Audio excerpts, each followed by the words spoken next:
Hello, happy Friday. Welcome, friends. The day is finally here. Who's ready to kick this party off? Woohoo! All right, aren't we inspired by all the storage ideas that you just saw with scrapbook.com? Those stack and stow boxes are to die for, and all those spring stamp and die sets. Oh my goodness. Well, welcome, friends. My name is Virginia Nabel. I'm tuning into you from the SCT studios, and I'm here with my Sew with Virginia mini tutorial class. So in my live last night, I was asking some folks whether their sewing machines was their friend or foe, and the response was half and half. So I'm here, hopefully, for those who said my sewing machine is really not my friend right now. I hope by the end of this tutorial and this little class, you are BFFs. All right, I'm seeing so many friends here commenting on the screen. Hello, friends, hello. And I'm ready to get started. But first of all, let's look at the page that we're going to create while I'm sewing or I'm showing the tutorial. We have a 12 by 12 page, and these are all the supplies that are left over from my paper cutting. So if you've done the homework, you would know that my group C is my catch-all group with all the extra papers. So everything on this layout is created with the extra leftovers. And I have on the PDF handout, which is in the uploaded to the SCT website, there is a little PDF that has, the first one is just a note-taking paper, and then the second and third page is your assembly instructions. Here on the left side are all the pieces of paper that you'll need to pre-cut to create this layout. So go ahead and just make a note of where to find that. I have already pre-cut all the little bits and pieces that I need. I do want to go over one paper cutting technique that might have sounded confusing. So I'm going to go over how a couple ways to do that. So on this page, as you can see here, I've made a sort of a 4-quarter triangle part of the paper cut using the 5 by 5 square. We're cut it in half diagonally, and we're going to create these cute quadrants. So I'm just going to quickly show you what I'm talking about, or when I describe it. So it was a little confusing because I said first you got to cut it in half diagonally, and then you put it together again and you cut the other half. So that is what I'm going to show you right now. So here's the 5.5 by 5.5 inch square. It's the clouds paper. When you cut it diagonally, make sure that you line up the points on your trimmer, and then you can cut.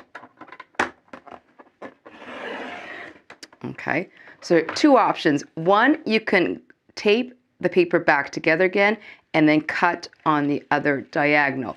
Another alternative, if you don't want to put it back together again, just take 1/2 and just line up the straight part of the triangle along the top edge and move it over so that the point lines up on your blade. That's the same way to cut it into equal quarters, okay? So that might actually be a little bit easier than putting it together using washi tape and then cutting it. So again, we're just cutting that triangle in half with the longer piece of, which is, this is the diagonal along the top and your point there, and you can just trim that, okay? So that is what our paper looks like, okay? And then we're just going to flip over the top piece so that you see the yellow dot, and then this way. So this is just another fun way to use both A and B sides. And this is where I'm going to have you just place some washi tape. So let's put the square back together again, and you are ready to go. Okay?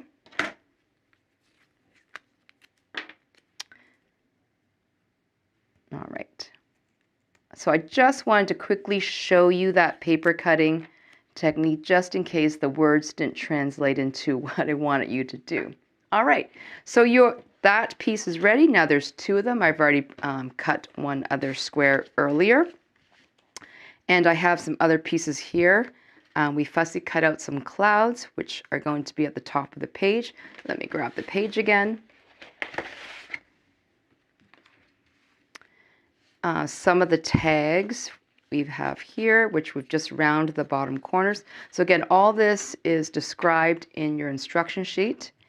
And then we've punched out 2 rainbow badges, which we're going to sew around, and some photo mats, 3x3 photo mats, and then 2 pieces here, which are these pieces that we're going to straight stitch along the bottom, our squares that we cut out earlier, and then we're going to create something really exciting. I'm going to show you how to create your own banner by chain stitching these little strips of paper. So are you getting excited? Are you getting so excited for this? I am. I really am. I'm excited to show you some tips and tricks to add sewing to your paper crafting project.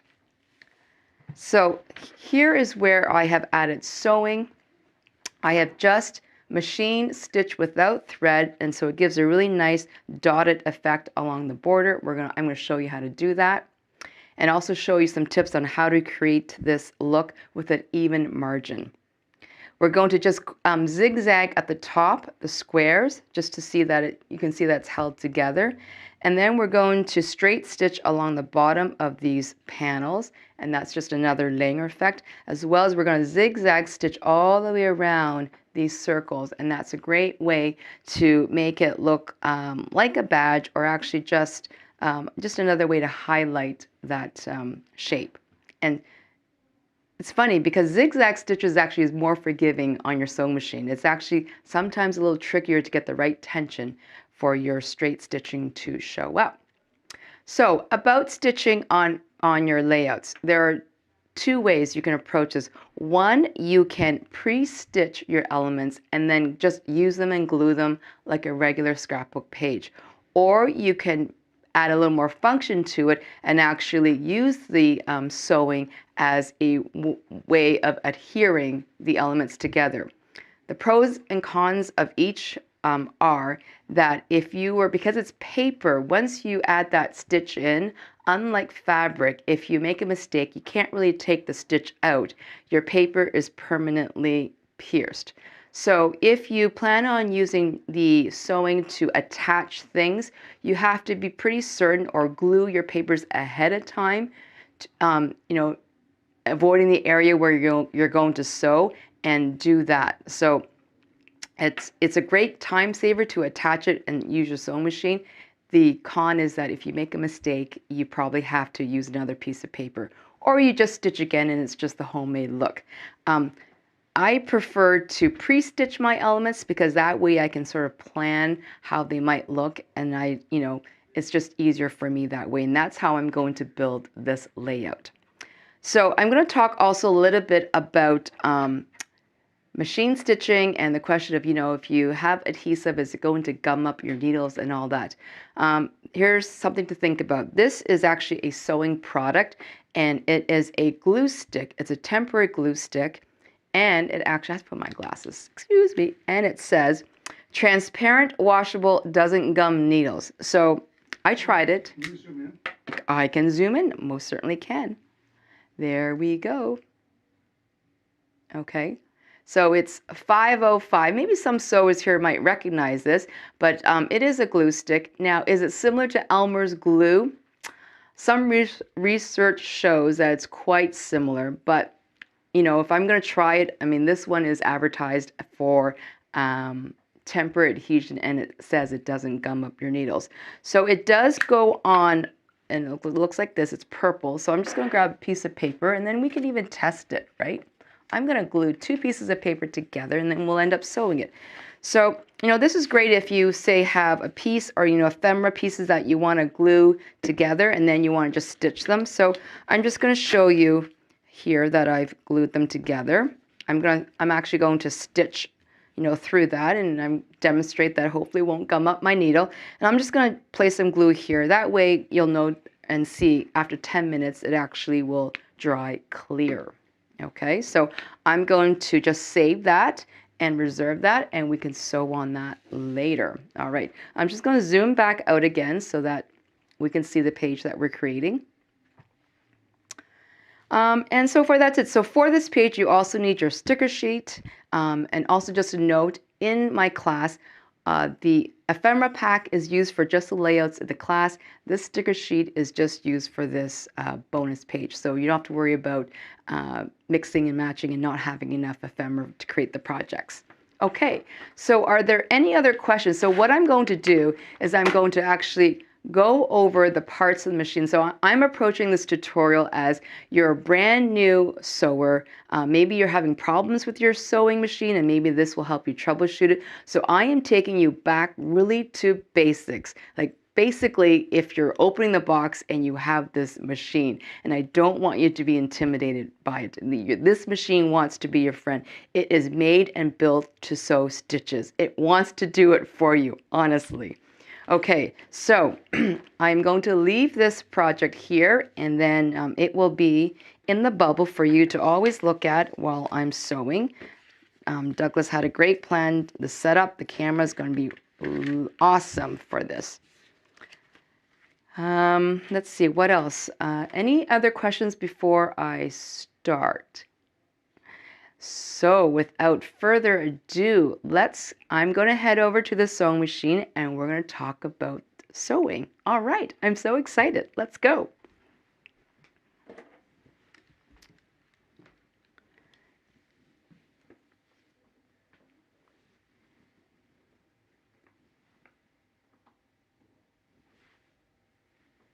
In the meantime, if you have your machine on your table and you want to sort of create with me, grab some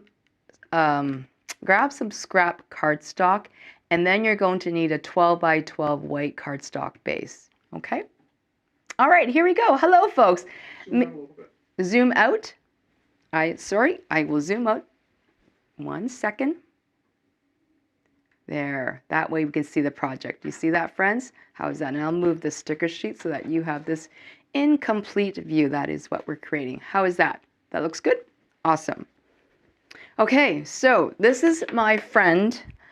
We had a fun thing at my meet and greet last night is that I said, for those who want to give your sewing machine a name just to send it positive vibes, just so that you're friends, we had a fun game of just naming our machine. And I had it so that, you know, either it rhymes with the brand of your machine or it sounds similar. So this is my friend Ella.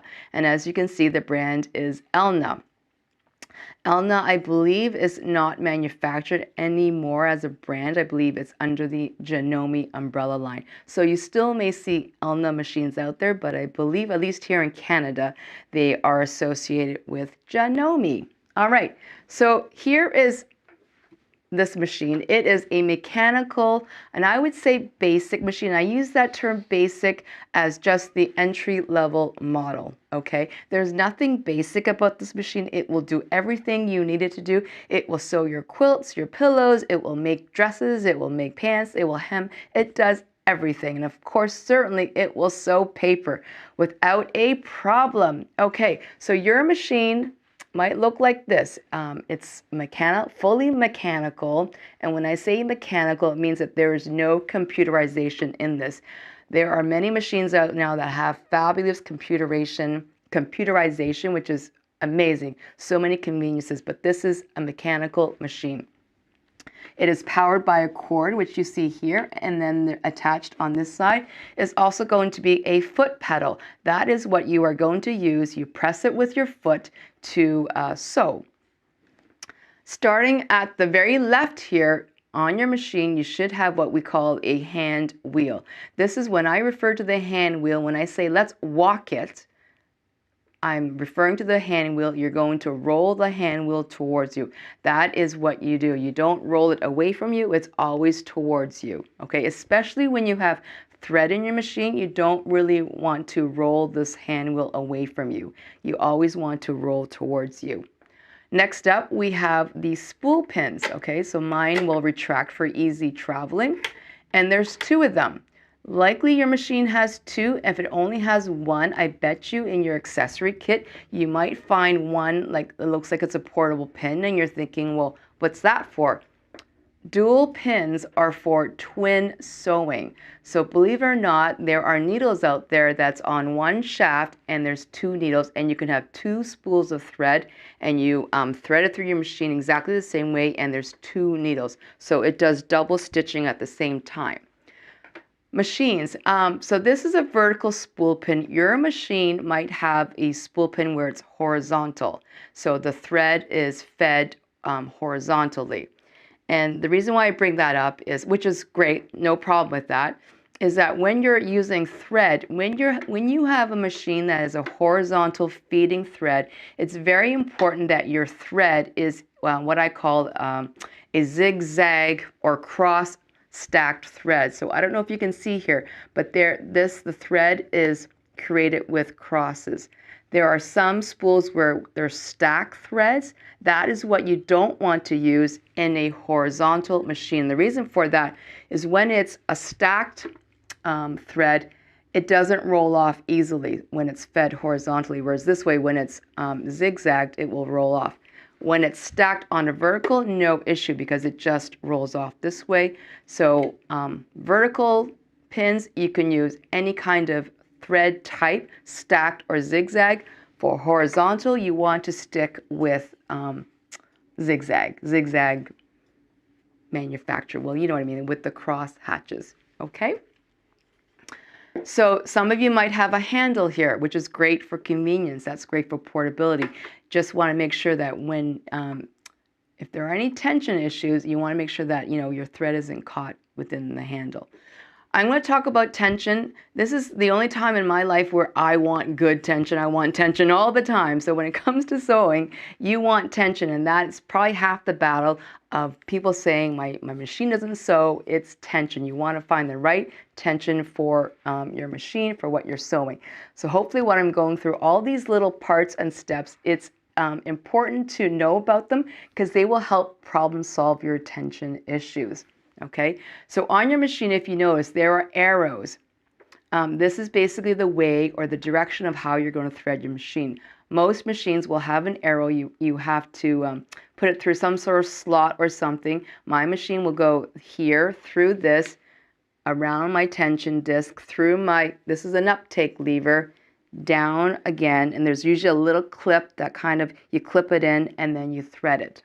So generally, your thread path will likely look like that. There's also what you see on your machine here, this little knob here. This is your bobbin winder. I believe most machines have bobbin winders. Some older machines may not, and you can buy bobbin winders, but it's very important to wind your bobbin on your machine. And because unproperly wound bobbin also affects your tension. So, none of this, oh, I don't want to, I'm lazy, I don't want to wind it, I just want to do it by hand. No, you want to avoid that. Okay, so that's your bobbin winder. And we're gonna wind the bobbin live as we speak. So I just want to point that out to you. So we talk about the take-up lever. I'm going to mention that. I'm refer to that again. This likely is on your machine. You have some dial here, number from 0 to 10 or 9. This is your upper thread tension.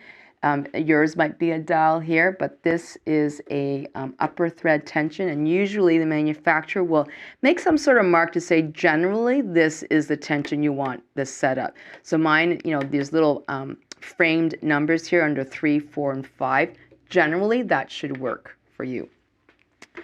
Up here, your machine may have 1 or 2 knobs or a bunch of knobs here in terms of stitches.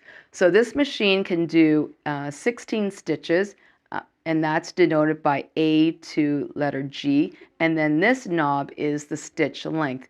If you only have 1 knob on your machine, then that means that the stitch length is predetermined as well as the stitch type, which for paper crafting, you're likely only going to use a straight stitch and a zigzag stitch, so you're totally fine with that. This down here, again, this is the legend if you want some using your twin needle stitching, as well as that's usually used for stretch materials. Also very decorative, but I don't think it's something we're going to use in paper crafting. You're going to mainly stick to the zigzag and the straight stitch. Okay, so let's travel down here. You have this here is your presser foot, okay, and you should have a presser foot lever that will go up and down. There. Okay, and that needs to be down when you're sewing. Okay, and then there's your needle, and you should have what I call a stitch plate. This is, I know, getting very technical. Most machines probably have some sort of accessory box or handle which you can remove. And then this is a front loading machine, and that is your bobbin. Okay, some machines will be top loading. So in other words, it will look like this with the table top loading. And there's a difference. Again, depending if it's a top loading machine or a front loading machine, that is going to affect how you load your bobbin as well. But I will go over all of that. Check questions. Okay, I'm going to check a question here. Question, do you recommend keeping separate needles for sewing on paper? I would say yes, because as you're sewing on paper, and if you go to fabric likely that paper needle will be dulled. It gets duller quicker, so that might affect your fabric sewing. The other question, Lisa asked, question, what about separate standalone electronic bobbin winders? Can you use that instead of the machine? Yes, absolutely, you can use that. Patty says, can I zoom into here? Patty, I'm not sure if we can zoom any more in. But if there's something specific that you want me to talk about, then just let me know, okay, Patty? All right. So let's go ahead and I'm not even going to talk about threading right now, because right now I think if you're a beginner, let's go ahead and just see how your machine sounds. Okay, so I have a needle in here. I have no thread. I'm just going to grab my presser, my pedal foot, and I'm just going to go there. You hear that? Sounds pretty good. So now if you have a machine that maybe has been sitting somewhere, or maybe it's a hand-me-down machine, or it's a secondhand machine that you just purchased, don't even thread it. Just let it run, just to make sure that you don't hear any clacking or really strange things. Because if you do, then that's a key or a sign that don't even thread it yet. That's how a machine sounds. Love it. Love the purr, right? Okay. So test that out, and also you can also do this just to test how the foot pedal works, the pressure, the speed, and all that. So I am going to now lift my presser foot, no thread. I'm going to just stitch on paper, and that's just basically making holes on the paper, right? But and I'm only going to straight stitch. So just before I start, I do want to mention one thing. I'm going to take my presser foot off. Okay. So this presser foot, I just want to make sure before you start sewing any zigzag stitches, your presser foot, you want to make sure that there is a horizontal slot. Okay, because your needle, when you're zigzagging, it will go left, right, left, right. I just want to make sure that if you have, let's say, you've inherited machine, if your presser foot doesn't have that slot, you want to just make sure you get the right presser foot. And the reason why I'm saying is that some presser foots are called straight stitch presser foot. It just has one little hole right in the middle. So when you're sewing your straight stitches, the needle just goes up and down that hole. Once you want to do a zigzag stitch, that presser foot will not work, because obviously the zigzag goes left to right, and it's going to not make that hole. So I just want to make sure that you're all working with what you usually in the Genobi, it's called an A foot, but just make sure that you've got that horizontal slot in your presser foot, okay? Okay, all right. So let's go ahead, grab a scrap piece of paper, and we're just going to be familiar with how we sew. So you press your foot up, and what I like to do when I'm sewing is I like to have guides. So you see here, I like to line up the edge of my presser foot with the edge of the paper. That's going to give me a certain margin, probably about 1/4 of an inch, maybe bigger. On your plate, you should also see measurements. They can also be guides, but I'm going to show you a quick trick for this. It's called the sewing edge reusable edges. So what this is, basically it's reusable stickies that you can place right here, and it becomes like a little ledge so that it's always going to be straight, okay?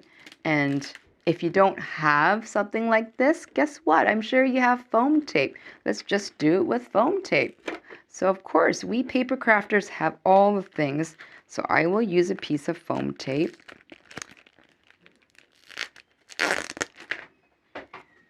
You see? Look at that. Okay. So that is a little ledge, and it could be a little guide.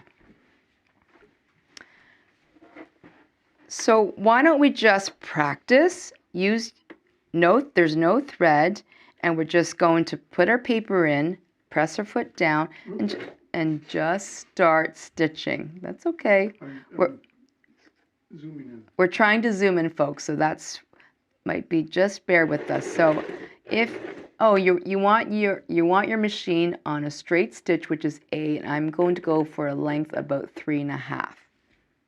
Okay. So there you go. So this little ledge is a great way to keep your stitches straight. Now, as a matter of practice, when I get to the end, as a beginner, I like to, what I say, walk it. So just walk it by rotating the hand wheel towards you, and look, it walks, and therefore you can pivot and turn, okay? So it's not a race here, folks. You just are gentle. You could walk it to the corner and turn, all right? And again, if you look at this, my hands are not anywhere near this needle. There are little, I should point out, there are little feed dogs under your presser foot that basically feeds it through. So I'm just going to show you. It's important to know that there's these little feet here under your presser foot, and they're called feed dogs, okay? So there's like these little little strips, and that feeds your paper through. And so there you have it. There's your nicely stitched, pierced border. You can hand stitch it, or you can just leave it as is, or you can even use a pen and connect the dots. So there's lots of options, and that's a great practice run for just getting to know your machine. Okay, so are we ready? Why don't we take our 12 by 12 white cardstock base, and why don't we stitch around the entire border? Okay, and this is what I'm going to do. I'm just going to actually move my foam tape. I want to measure this a bit more. So there we go. Where do you buy the purple strips? The purple strips, I'm going to tell you the brand. It came to me in a kind of bundle box. So it's Quilt with Marcy Baker. Quilt by Marcy Baker. Okay, but you can use foam tape, works just as well. Okay, so here, I've got the foam tape the same margin as the edge of my presser foot. It's just a little guide, and it just helps. Also, I find that when you start stitching on paper, if you don't have to, start in the middle of the piece of paper so that you have paper behind your needle and paper in front of your needle. That way you're not starting on a corner. It's just a little easier to start, okay? So I'm just going to, let's see, a stitch length around 3.5, and we're just going to stitch all the way around.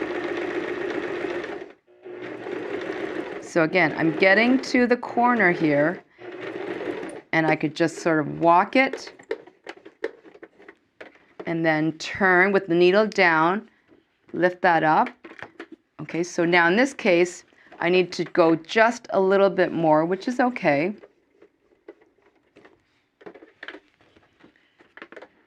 And again, so we can,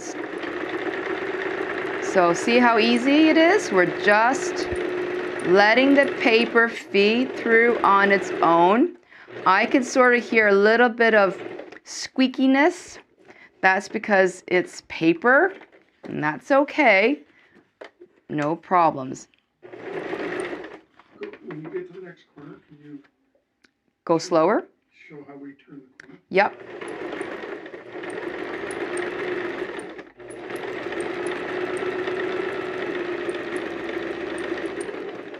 Okay, so we're getting to the corner now, right? So we're going to walk it. And you have to sort of guesstimate at this point. Once your needle is down, you can lift your presser foot, the needle's down, and rotate it and see if it's going to work. If it doesn't, you can just either just do another walking stitch closer to the edge and then rotate it. But right now, it's when you do the corners, it really is a little bit of a guesstimate.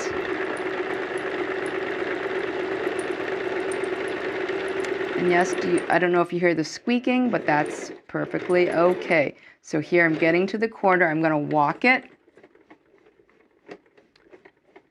The needle is down. I'm going to lift my presser foot. Needle is down. I'm going to rotate that, and we're going to continue on.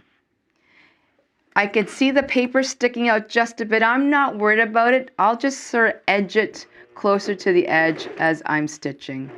I'm not worried about that at all. And there you go. Okay, so now this is a good sewing habit. Right now it's stopped. The needle is up. I can take it out, but it's always a good habit to walk or raise your take-up lever to the maximum and then take out your project. And I will explain why.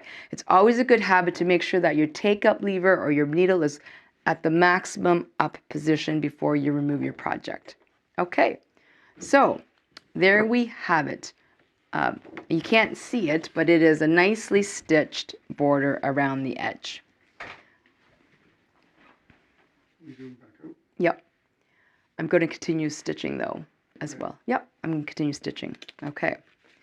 So friends, how was that? Have you tried your machine? Have you just, even tested it? Let me know.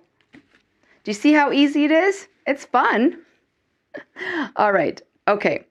So now we're familiar with, how the pedal works, how the machines sound. Let's go ahead and thread it, and let's go ahead and wind our bobbin. So I'm sorry, Douglas. I think we should zoom out. I apologize. Because I realize I can't sew without thread.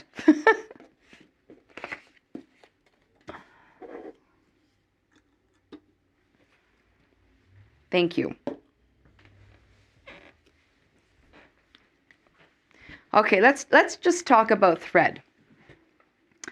I'm going to use the heaviest weight of thread possible that will fit these machines, and this is a weight of 12. So for this particular brand and most brands of thread, the higher the number, the thinner the thread. I know it's opposite. So this is a 12 weight thread. So this is the typical thread that you might see it in the shops called top stitching thread, denim stitching, durable, extra durable thread. So this is 12 weight, okay? It's fairly thick because if I could show you, or if you have a 12 weight thread, you will notice that it's extra thick. And for the needle size, I use a 90/14. So needle sizes, let's talk about that. Needles come in many sizes. So usually the first number is metric and then the second number is imperial. So depending on where you live, you might see both numbers or one or the other. Here in Canada, they're sold 90/14. I think they're showing both metric and imperial. So the higher the number on the thread, it's for the more thicker the fabric because the needle eye is bigger. So for sheer fabrics and stuff like that, you're looking at a needle size of probably like a 78, like a 70/8, all the way up to top stitching thread needle sizes of say 140/23. I'm using a 90 needle or a 14 needle, okay? And that will fit this 12 weight thread without a problem. One thing to note is that the bobbin, which is the bottom thread, I don't use a 12 weight. I just use a normal cotton, like a 50 weight cotton, or in my case, I have something even higher, like a 60 weight. So when I'm sewing with a heavy thread and it's paper, I don't necessarily have to match the weight of the threads on the top or the bottom. It's perfectly fine to use a thinner thread on the bottom. Bobbin, okay.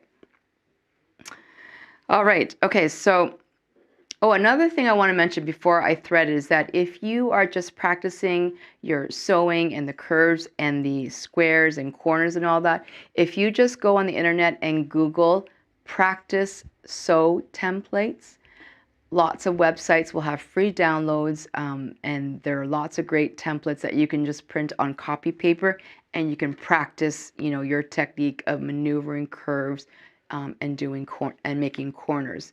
So, question from Sue is, where do you find the weight of the thread? I have many spools, but they don't have a weight on them. So sometimes there is numbers or labels on the bottom. If you don't have that, then maybe take that spool of thread to a fabric shop or a thread shop and then compare would be the best thing. So in fact, I know, like here, my Gutermann thread here, there is no weight, but I know when I purchase it, I typically purchase a 50 weight cotton. So when I purchased it, I know what weight it was. And sometimes maybe there's a code on there and you can look up the company or the product website and they might tell you what the weight of the thread is. Okay. All right, so before we thread, bobbins. Let's talk about bobbins. This is what a bobbin looks like. This is plastic. There are some metal bobbins. Bobbins are particular to your machine. Generally, your machine will come with bobbins. If you don't know and you buy a universal bobbin, that would probably be okay. But the best thing is to buy the bobbin that says it's made for your brand of machine. I've compared a Janome bobbin versus a Singer bobbin. They look alike, but there's just a slight difference in the profile of the bobbin. So the best thing is to go to your instruction manual and see what bobbins you need. Okay? So let's go ahead and thread our bobbin. So threading our bobbin, we're going to place our spool of thread on here, and here's our bobbin, and we're just going to thread it up through a hole here. Okay. And it's really important that when you thread it through this bobbin part here, that you really pull it through there so that it's tight, because you want a good pressure on that bobbin. Okay. So I push that over, and usually machines, you have to engage the bobbin motor on your hand wheel. Either you turn it away from you, or in this case, it pops out. Okay, so I've engaged the bobbin motor now. So when I press on the foot pedal, it will start to wind this. Okay, and when it starts to wind it a bit, I can go ahead and snip off that top thread and then just wind it, the rest of it, with my foot pedal. Okay, so it's winding.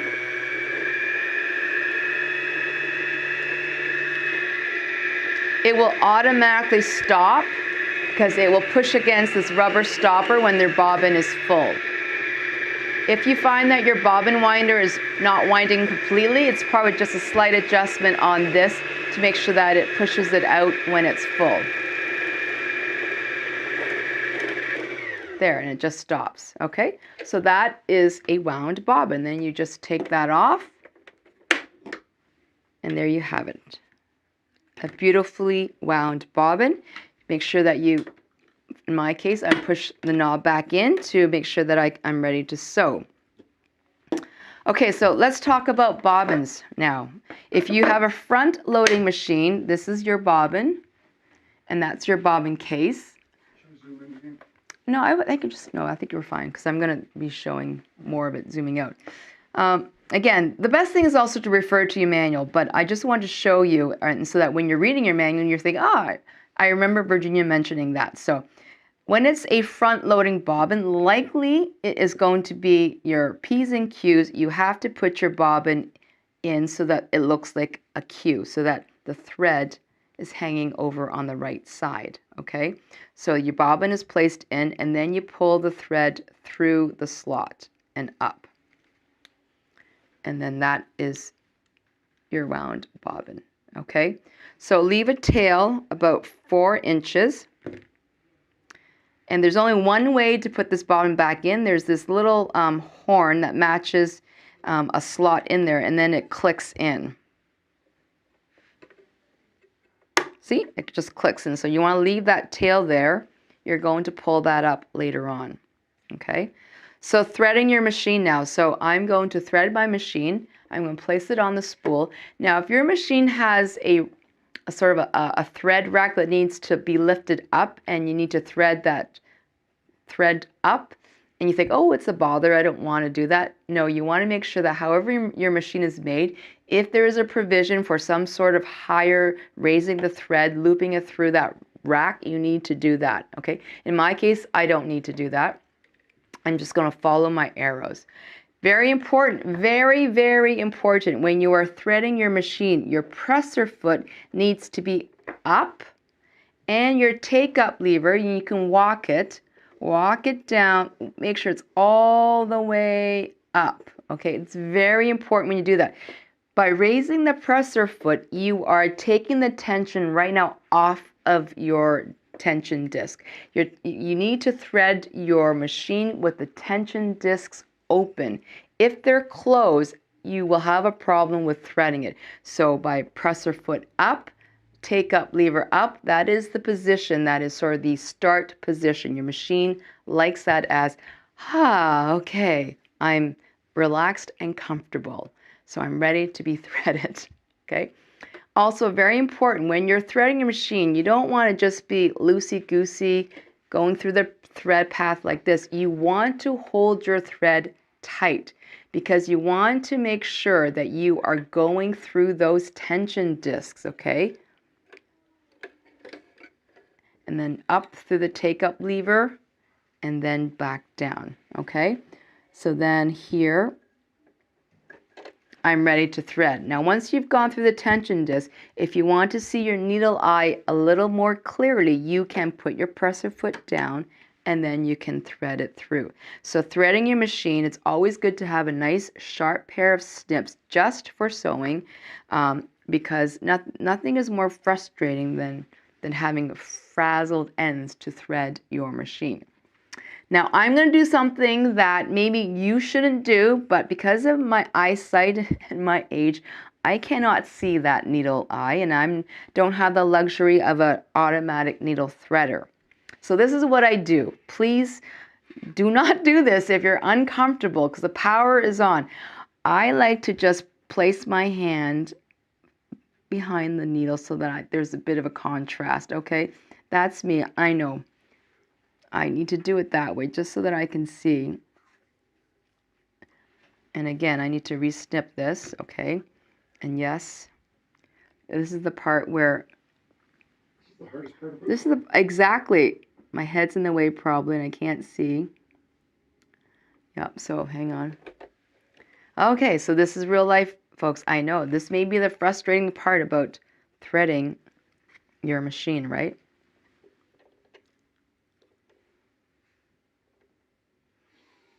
This is when I really do want that needle threader. Okay. Also, as I'm threading this, did you know, folks, that there is a front and back to your needle? So your needle, if you were to take this out, there's one way to insert this needle is that your needle will be curved at the front and flat at the back. The flat part of that needle needs to face the back. So when you're inserting your needle, it's very important that you insert it that way. Okay, so now I've threaded my top. I'm just going to then guide it under the presser foot. My bottom thread is still here, right? So the way to bring that up is I need to turn the wheel and bring up that bottom thread. There's a little loop, okay? And so both threads are now up and behind the presser foot, and you're ready to sew. So some of you might have a little thread cutter here, which is convenient to cut, but I find if I were to cut it there, I find that a little too short. I like to have at least probably a 5 to 6 inch tail. So if you're going to use that cutter, you can also pull it out a bit and then sort of cut it near the end. Okay, that's just a little tip, and then you're ready to go. One thing I want to mention is I want to show you This is about knowing your sewing machine and how things work. If I were to turn this hand wheel, how a sewing machine works is that the top thread is pushed down and then the bobbin has a little hook and it hooks that loop and it pulls it around on the outside and then it's pulled back up. So if you were to, I want you to see that, so that if you were to move this hand wheel and you pull on that thread, you will see the top thread. See? I don't know if you can see, just going over your entire bobbin case. My arm was in the way. Okay, I'm going to try that again. And you try that again on your machine. You're going to look at the bobbin case there and see that right there. There's that little thread. It's looped right through. So when your machine, I mean, if it's 500 stitches a minute, that thread is being looped over this bobbin case 500 times a minute. So, when I was asked about, what kind of machine you should use when you're sewing, again, you want a machine that's mechanical, that's metal, that's made properly for sewing. Because if you can imagine, there are plastic parts in here that they're, rotating 500 times. There's a lot of mechanics going on there. I wanted you just to see that. So there's no mystery of how a sewing machine works. It's just thread is looped down, grabbed, looped around, and coming, and then back up. That's all it is for sewing. Okay. All right, so I think we're ready to go. So now we've got both tails up, and then we can start practicing our stitches. Here's where you can start practicing to see how you like your stitches. So I'm just going to place my paper, practice. And hang on. So what I like to do as a practice is I like to just actually put my needle down, walk it a few, just so until you're comfortable, and then start stitching.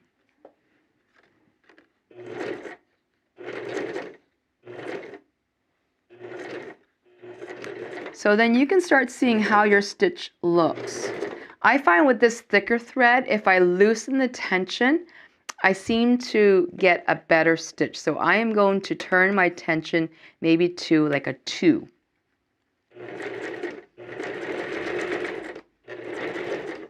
Okay, so I'm going to explain why I do that.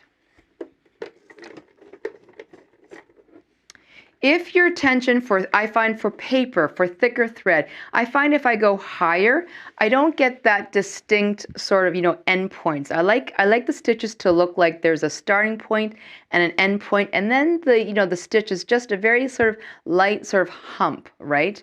And so I like that look. If I were to turn this up, I would find that the stitch appears more of a straight line. So that's just a personal preference of how you like your stitches. Again, so now when I want to stop, I want to make sure my needle is all the way up, and then I can lift my presser foot, and then I can pull away and cut.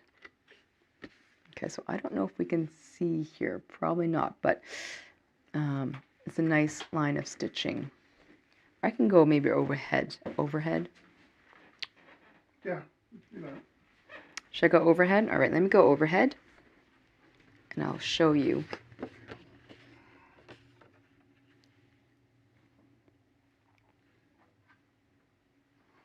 I'm just going to zoom in a bit and you can see the stitching.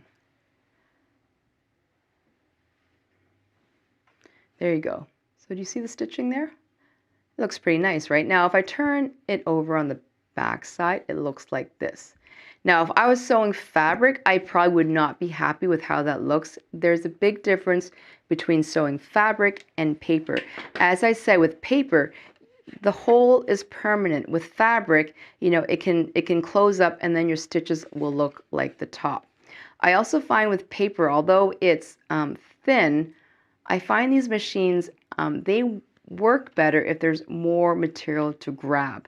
So in this case, I find paper that, those feed dogs, sometimes I find it when you're feeding paper, there's a challenge to get the right sort of tension on your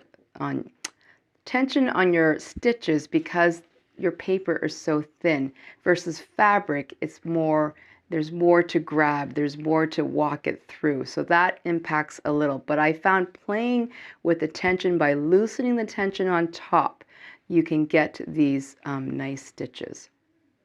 Okay, all right.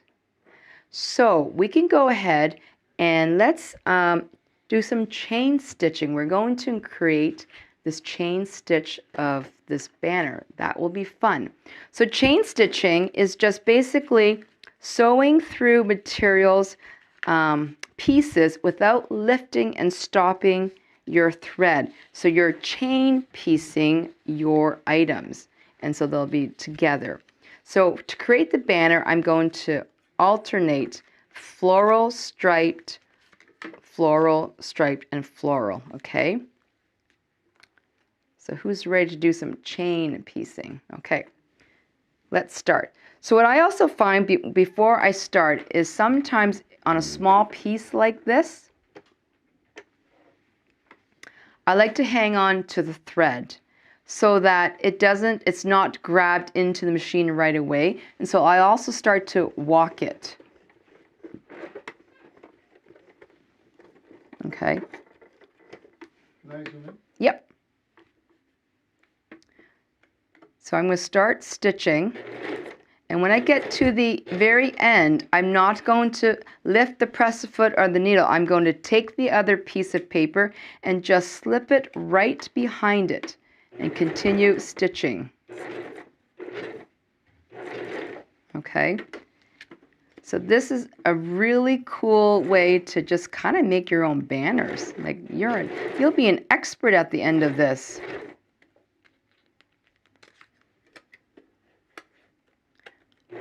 There is a question. There is a question. Yep, let me just finish my chain stitching and I will be right there. So chain stitching, we just push the next piece over and continue stitching. There we go. Okay. I just want to, there we go. That's your banner. How cute is that? Let me go and see what the question is. Okay. Question, the tension knot, which is the best setting? Okay, I would suggest if you've got a thicker thread, I would go lower. So you want to loosen the tension. It's probably set at a 4 or 5 now. Try 3, try 2, try even 1. I think you will like the effects of that. And usually if you're using a thicker thread on top, definitely use a thinner thread on the bottom. Okay? How do you tie off the ends? Yes, we are going to tie off the ends. That's an excellent question. So let's go back to this one here. So when you're sewing on paper, there's a couple options. We don't really backstitch. I mean, you can, but because it's paper, you're just going to create this, the same stitches through the same holes, and possibly the stitches might actually break through the holes. So there's a couple options. One is either you bring it up and then tie it and have it be a whimsical little bow, or you bring it to the back and you tape it down. So here's the front. So what you do is you flip your paper over, and the thread that's there on this side, you just pull on it a little bit, and then a loop will occur, and then you can just pull the top thread behind, and then you can just trim that off, and then you can just washi tape that. So again, this is the bottom thread. I'm going to pull on that a bit, and I'm going to loop it so that the top thread is in a loop, and there it is. Okay, so from the front, it looks like it's a really nicely start to finish. Okay.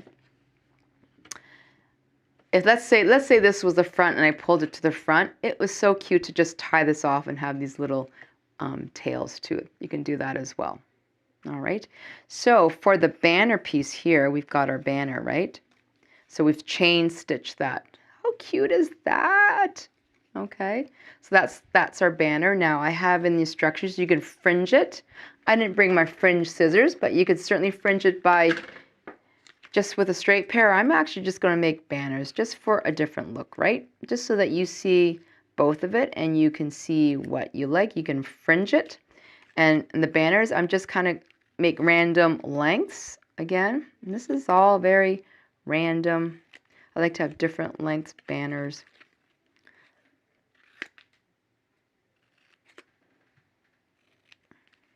Okay.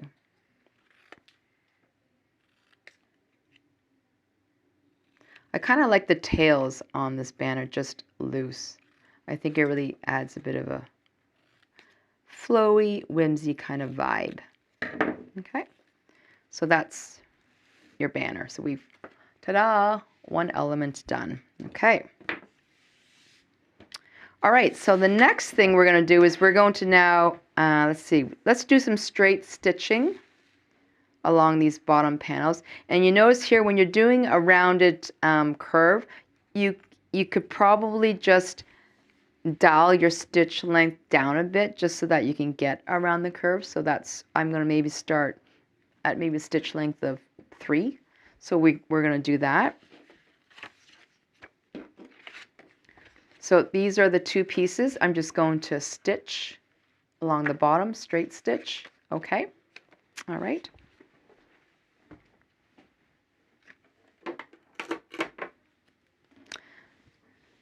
So again, when you're starting, now I am starting at the edge. I find it easy to just kind of hold on to this just to make sure that my thread doesn't get gobbled up. That's probably one of the reasons if you have a problem where, you know, it's nesting, sometimes it's because the bottom thread might be pulled in.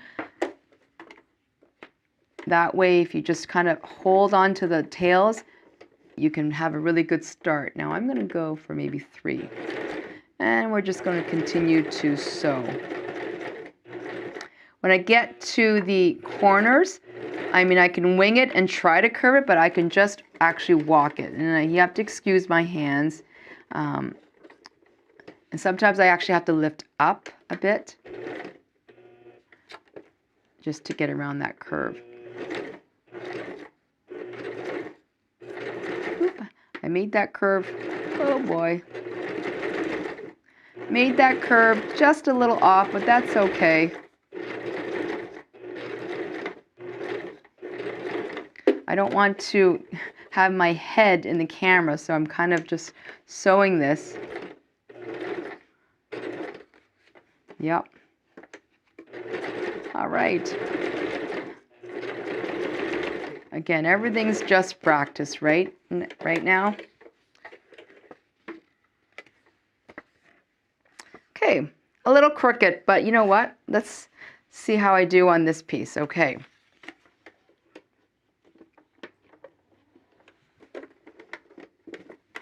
Okay, just gonna hang on to the tail a bit. So this is where, you know, you can walk it.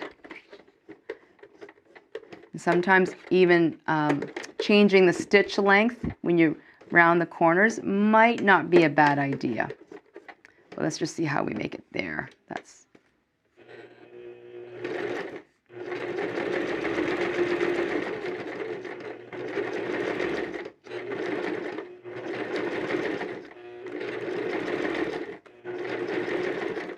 I'm going for the wavy stitch look. That's how we roll. Actually, no, that's not too bad. I'm sewing kind of like on an angle, but I'm not doing too bad. There. All right. Okay. There we go. Not too bad. I'm okay with that. Okay. And so because these pieces are going to be tucked, you don't have to even pull in the thread. You can just leave it loose because they're going to be tucked under that plaid piece. Okay.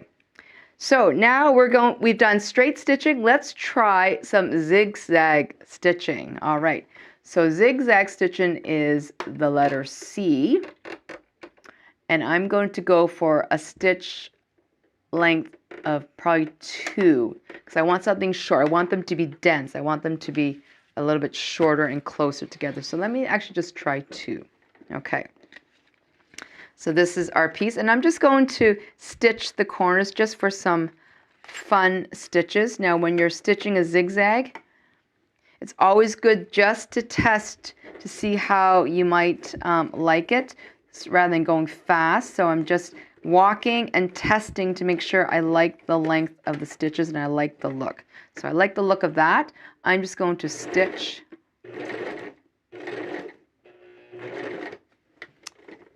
Okay. There we go. That's cute. Now when you're stitching these two pieces together, it's good to, where the two papers meet, there's a little slot on my presser foot that is sort of the middle. So I'm using that as the guide so that the needle will go on either side.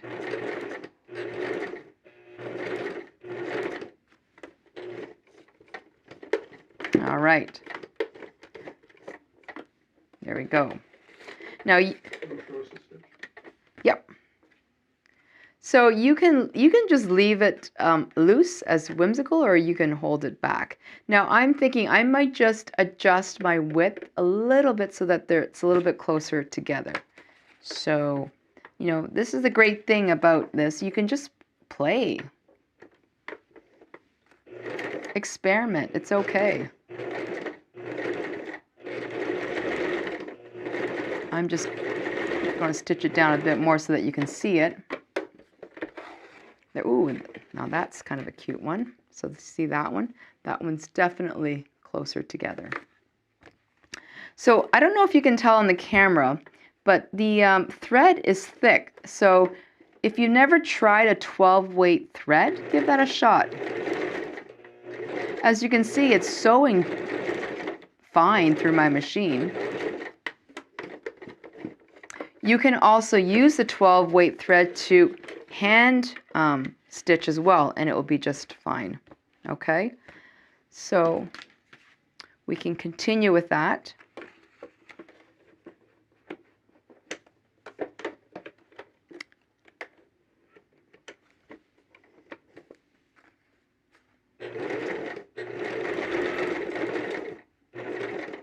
Did you know that you can actually sew sew buttons to the paper by using the zigzag stitch?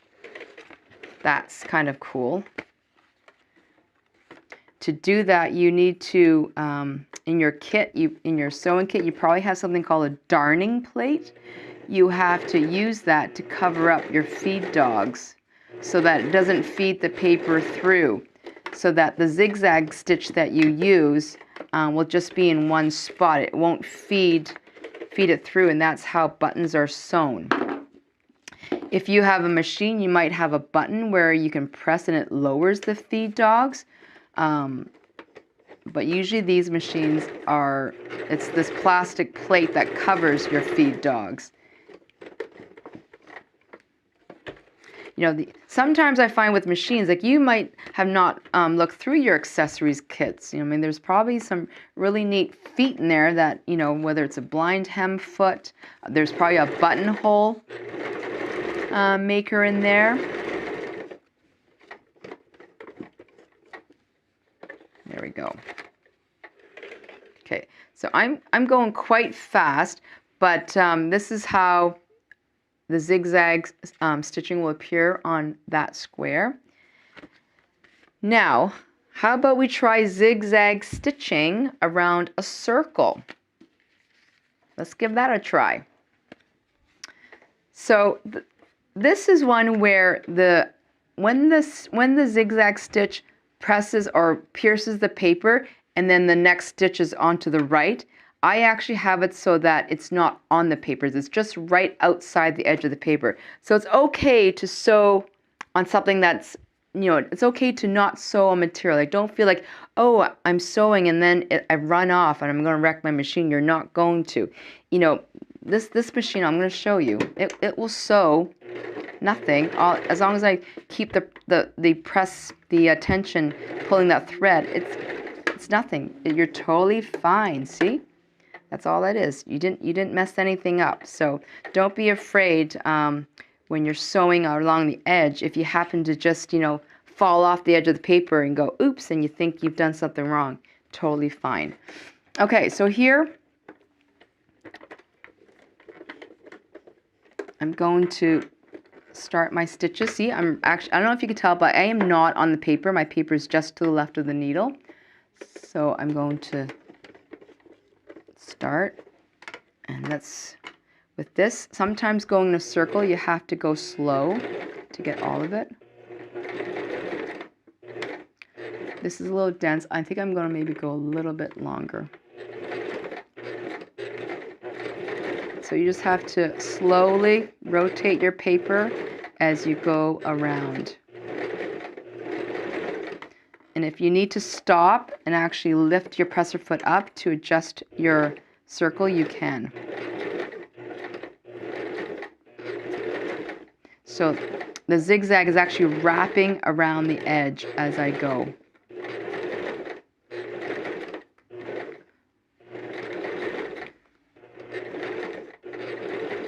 So it's just another way to use your zigzag stitches here. I mean, you can do this, you know, around a photo mat or something, right? That would be cool.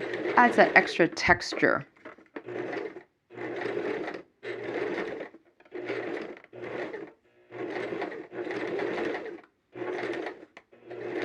There you go.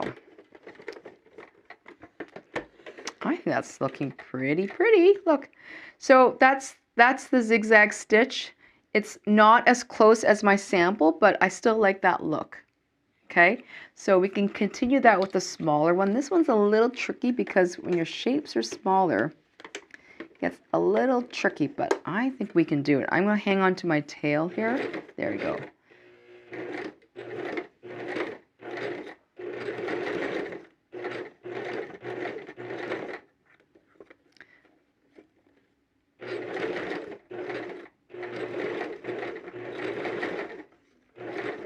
If you have a machine that has a blanket stitch, this would be another awesome stitch to use around a shape. Gives that applique look.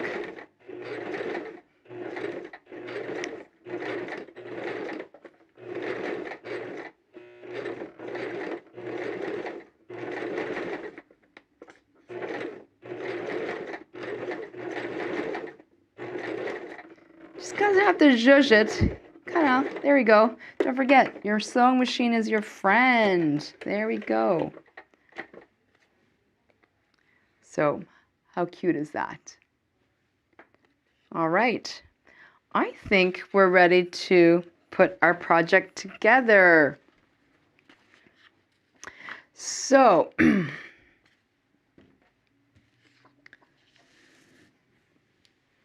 so in this case, I'm just going to wrap the loose ends around the back side and just tack it down with washi tape. For zigzag, that's just really easy to do. Okay, so how cute is that? Oh my goodness, so adorable. And again, this tail, you can leave it loose or you can just wrap it around. So folks, have I inspired or give you some ideas on perhaps adding sewing to your paper crafting? Okay, so here, not too bad. I mean, I rounded the corners very fast.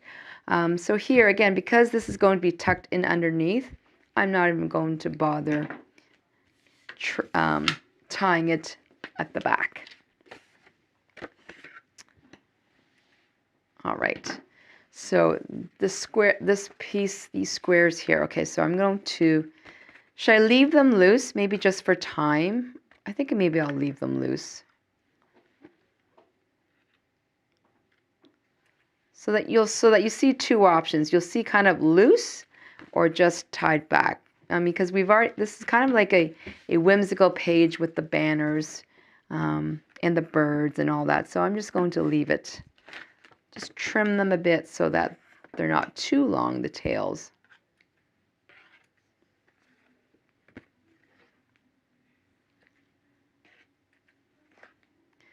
So the for tension the thing is for tension is If you find you're having tension problems or tension issues, just kind of go back to basics. Rethread your machine. Maybe the threads caught on something, or maybe you threaded it when the tension discs weren't fully open. So the first thing, instead of adjusting the dials, take everything out of the threads, like path, rethread your bobbin. That might help.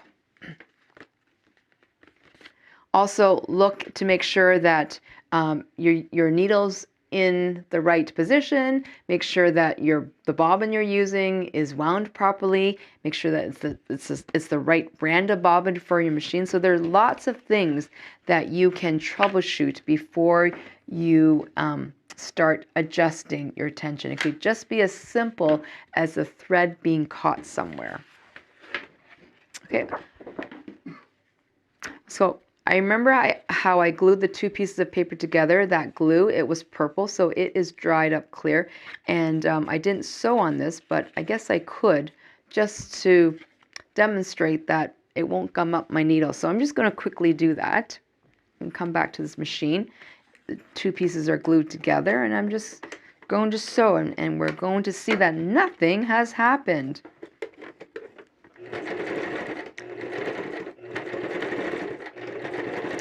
Zigzagging right through the glue, not an issue. Let's turn that way around here. Okay, so there we go. Nothing got stuck. Everything is a-okay. So if you like to glue your pieces together, this 505 temporary glue stick works pretty good. Question. How do you get your zigzags so close together on the circles? Do you go faster, slower, or do you adjust the size of the stitch or the width? Okay, so you would adjust the stitch length to get them closer. That's the easiest way. And yes, I would tend to go slower just to make sure that your stitches are even. So you can maybe hand walk your stitches for a bit just to make sure you're happy with how it looks. And then on occasion, you might need to stop. You might actually physically have to lift the shape, reorientate it so that it achieves a good look. All right, okay, so we are ready to just quickly put this page together.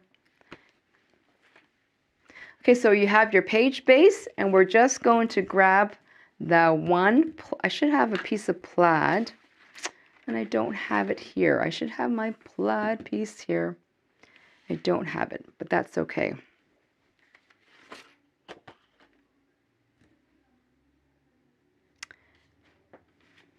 Friends, I don't have my plaid piece cut. I thought I did, and hang on, let me just see. Maybe it's in this baggie. If it's not, I might just have to put it together without it. Okay, all right, I didn't bring it, sorry. So we will go ahead, and we're still going to glue our papers together, and that's okay.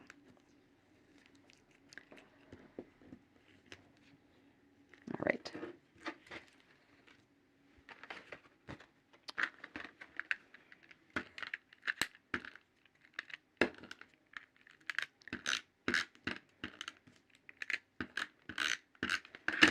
So here I like to just stagger these blocks here. This is so fun and whimsical. I love it. Oh, my cloud paper's upside down. That's not good. Okay, so my tip was to use washi tape that doesn't peel away the paper. So make sure if you're putting your pieces together with washi tape that it's one that's not going to take the paper. Zoom out a touch. I will zoom out a little bit, absolutely. There we go. All right. Okay, let me just reposition this paper. There we go. Yes, we like our clouds right side up.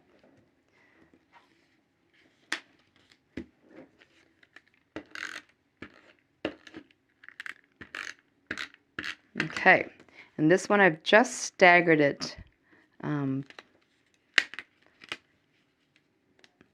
a bit from this piece of paper because I know I'm going to have a banner element on the top. Okay. So we will make do without the plaid piece and still layer this. We are okay. I'm good. We can do the things, right? It will still be fine. I definitely could have improved my sewing on the bottom of this. I do see that.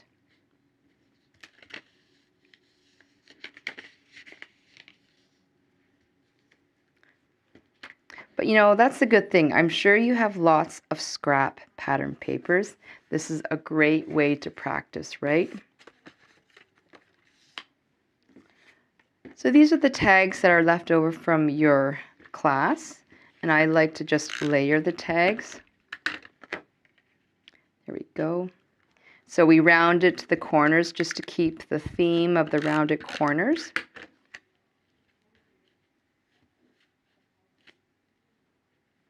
Okay, and I'm going to grab some foam dots here. I thought I had some foam dots. Here we go. Okay, so here we can pop up these little rainbow pieces. So this is a great way, this is just rainbow paper, but I think it's a great almost little sort of medallion, and it's a great way to, you know, use your paper and actually make it an embellishment base, right?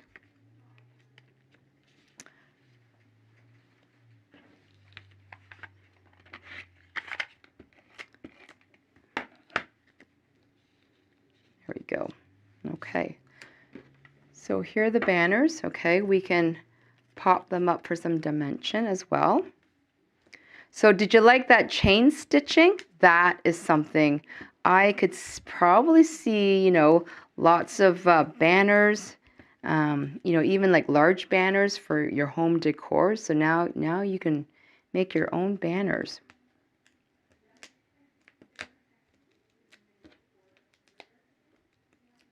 So I'm just going to raise the banner, and then in between each of the pieces, you have from your sticker sheet some other sticker banners. Now I'm using the same sticker sheets, so here you see I use those banners, but I see these banners. I think I'll just use those. That will work. In your case, you can use the banners like the example. But I think I can make this work.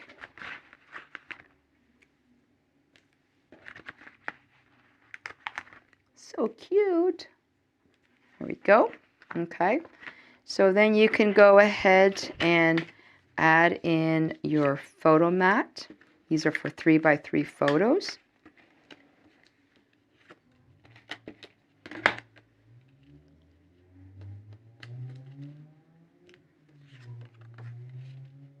So you can still see a bit of the stitching peek out, which is fun. And then, because I'm using the same sticker sheet, I don't have the exact same banners, but we could definitely use the word together along with this yellow flower. So this is just another option that you can use. Okay. Then instead of the purple bird, I can use a nice little bird here. There we go. Okay. And that's kind of how that's put together. And I didn't bring my thickers, but you can use the titles So Fun, or you can make, actually, because you have an alphabet set in your kit, you can die cut any alphabet, any title. Look at that. All right. Okay, friends. So that's it. I hope you can see the how easy it is to incorporate sewing into your paper crafting. Start slow. Start with just piercing the holes. Just do the straight stitches, do a couple of zigzag stitches. With thread, again, I used a 12 weight thread, which is a heavy thread. If you're not comfortable with that, go ahead and use what you have. Like you might have a 50 weight cotton, which will work perfectly. Play with your tension. Don't be afraid to do that. There is a way to adjust tension in your bobbin, but I would suggest not fooling around with your bobbin tension. Just try to use the tension adjustments on the upper thread. Okay, one question. I'm not seeing the journal box tag with the rainbow on it. This one here, that would be from the extra. You should have that as part of the tags paper that you cut out and it was not used in my page in my class. So that should be in your group C pile. So hopefully just check that again. All right, so I think I'm seeing some positive comments of people are trying it. They're liking the possibility of adding sewing. I hope you give it a shot, and definitely post your projects, post even sort of the experiments that you did, your practice sheets, anything to get us all inspired to use our sewing machine, folks. Thank you so much for joining me here. We have lots more coming up later on tonight. We've got our kickoff party or kickoff hour. So stay tuned, come back. I believe, I don't have the schedule, I think it's 7 p.m. 7:30, yes. Okay, 7:30. So just in time to grab a snack, refuel, and see you back here at 7:30. Bye.